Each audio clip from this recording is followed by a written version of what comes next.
just in terms of 2026, Harry McKay is definitely staying. He has told people he doesn't want to leave. He's very keen to stay. And the club, having spoken to the club on a number of... They've been at pains to point out they've never once considered trading him. White got forward of the ball.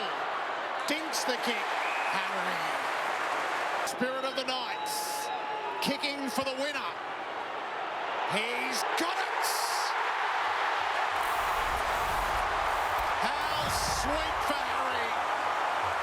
Early, we saw a shank from him early, but this is the one that counts. To do that, he celebrates with the Blues faithful, and they know they're home. Hi, welcome to a fresh video here on the channel. In today's video, this is all about Harry McKay. This is all about reflecting on his 2025 season, using this video as a season review of sorts, talk about what worked, what didn't work, and make sure that we have a full recap of his 2025 season, and then also touch on the speculation around him, latest updates, and by the end of this video, we'll have it all packaged up and ready for you to talk about in the comments below. So, Harry's year, this was a roller coaster of a year. It was emotional, it was personal. He struggled with himself, which we'll touch on shortly. He struggled with his form, his confidence, and then injury and some unfortunate mishaps, concussion. And then I think by the end of it, we started to see what looked like a much more fired up Harry McKay and a version of Harry which is hopefully a sign of things to come for 2026 and beyond. So let's dive into it. So we'll start with the preseason. Now, for some reason, this one interview seemed to garner a lot of misunderstanding. If you're not familiar with the principle of appreciating the process or the journey as opposed to the destination, then I think you may have misinterpreted these comments. So I'll play them here. With an eye towards it, Harry, so you're in your late 20s now. This would be, what, season number 9? Mid-20s, Jerry. Mid-20s, yes. Only 27. That's right. Do you feel, so there'll be an eagerness, and then is there an impatience to sort of get to it? You've had the 2 years now of being in contention, one excellent final series, one that petered out. Do you feel at this stage in your career, I don't know whether it's an impatience or a desperation or a determination, what do you feel toward being part of now a successful team that's ready to contend and maybe win it? Yeah, another great question. I think as you get a little bit older, your perspective around, all right, yeah, I think when you're young, you think, you're going to have a million opportunities to win a flag and to win multiple kind of grand finals. And then as you get a little bit older, you realise that nothing's actually guaranteed, nothing's promised. You don't get given an opportunity to win a grand final, and they're hard to come by.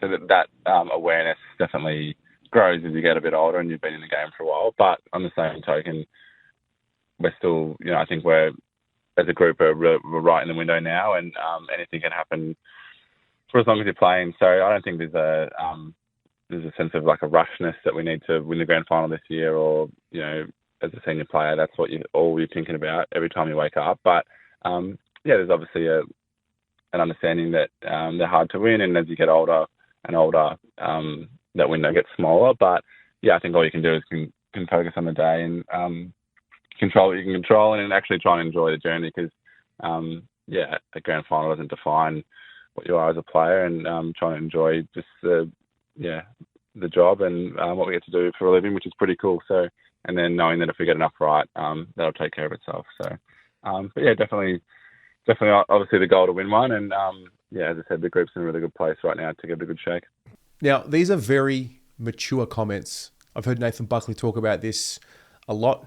He is a champion footballer, Hall of Famer, and did an interview with him in 2023, and he had the same rhetoric, and he told me that he found out this principle way too late in his career. He was so focused on just winning the flag that he forgot to actually appreciate what gets you there, and that is the journey and the moment. And so for Harry to talk in such a way, for some reason it was taken out of context of Harry's not in a rush to win a premiership, not what he said. In fact, you just need to listen to the whole clip let alone the whole sentence. But so it starts there, and maybe it does speak to the mindset a little bit, and you either get that or you don't. So then we move on to his actual season. I mean, this is the snapshot of it right here. 12 games. His averages look nice, but there is some context to them as well, particularly a really, really dominant performance against Port Adelaide, which we'll touch on shortly. He looked to be in relatively good nick, and I remember going to pre-season trainings and seeing him, and I thought he was one of 2 or 3 players in particular that stood out, and I thought, gee, he was ready for a great year. Now, keeping in mind, Charlie was hurt. Charlie was hurt. He was coming off the ankle reconstruction.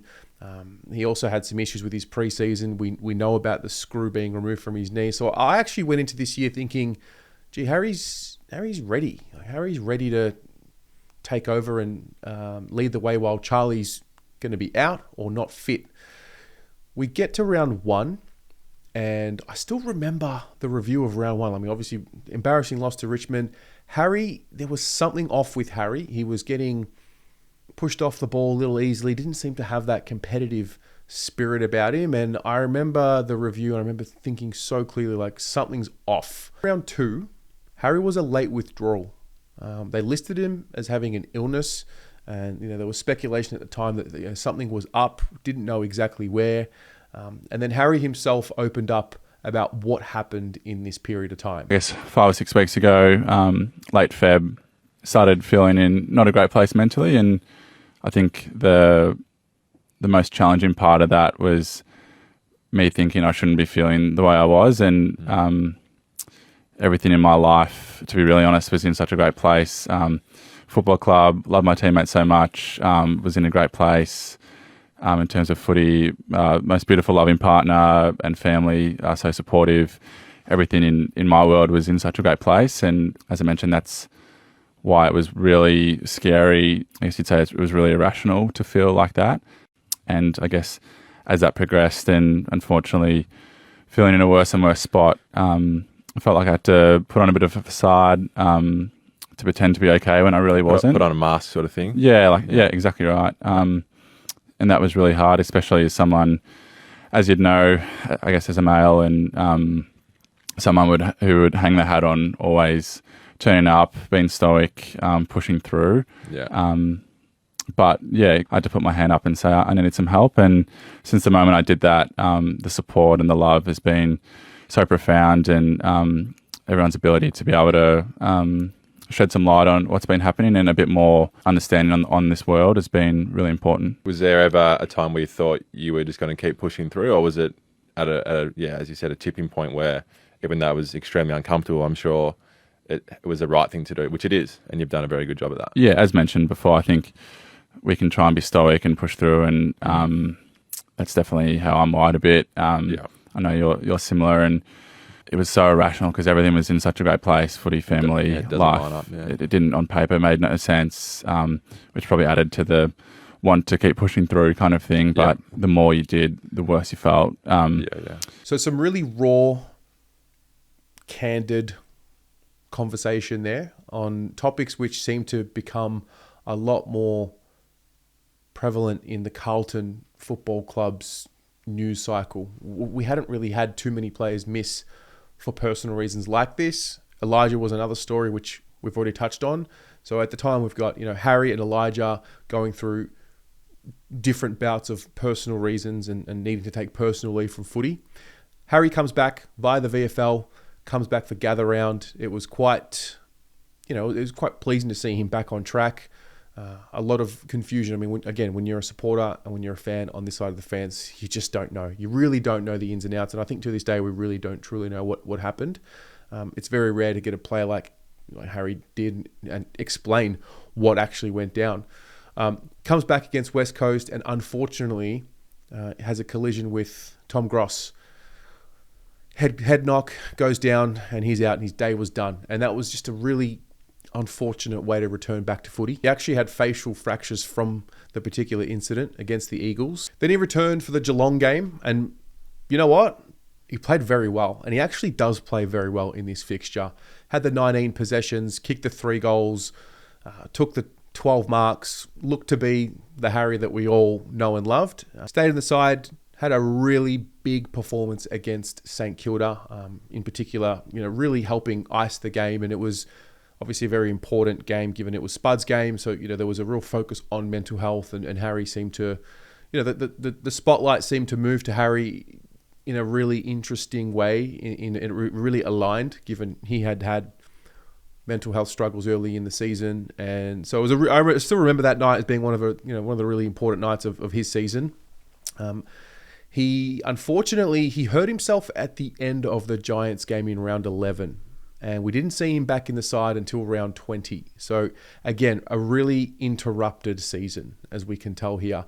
Now, when he came back into the side, he looked different. He played different. There were suggestions that maybe he'd be, shut down for the season. The season was slipping away pretty quickly from Carlton at this point, if not already. If it wasn't slipped away from when he first left in round 11 against the Giants, then by round 20 it was definitely done. But he did play, and he did play out the season. He also suffered a bout of trade speculation. I think because Carlton have had such a poor year, they'll start with all the big names. And it actually started, I think Harry was one of the first names that the media had started talking about. Do you look to split up the big two? It's only until now, filming this 1st of September, it's only now that Charlie seems to have taken over this conversation, because he's expressed an openness to be traded, which has been shut down. So Harry went through that. I think one of the performances that really stuck out for me was, he laid 10 tackles against Fremantle, which just sort of, he wasn't dominant on the scoreboard, but he was dominant with his effort and his intensity and his appetite.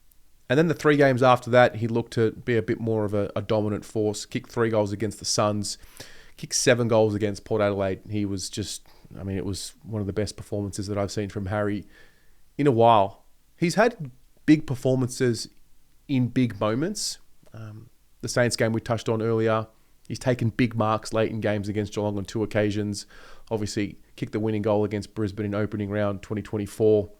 But this Port Adelaide game was just dominant from start to finish, and his best game, best return since early in the year 2021 against the Fremantle Dockers. Taking full time, sends it long, McKay!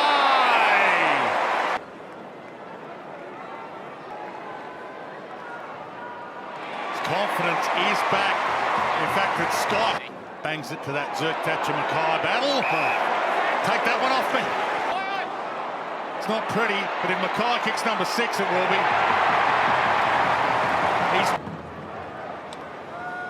That's his 6th, but it's his 14th score involvement. This is a monster game by Thompson long.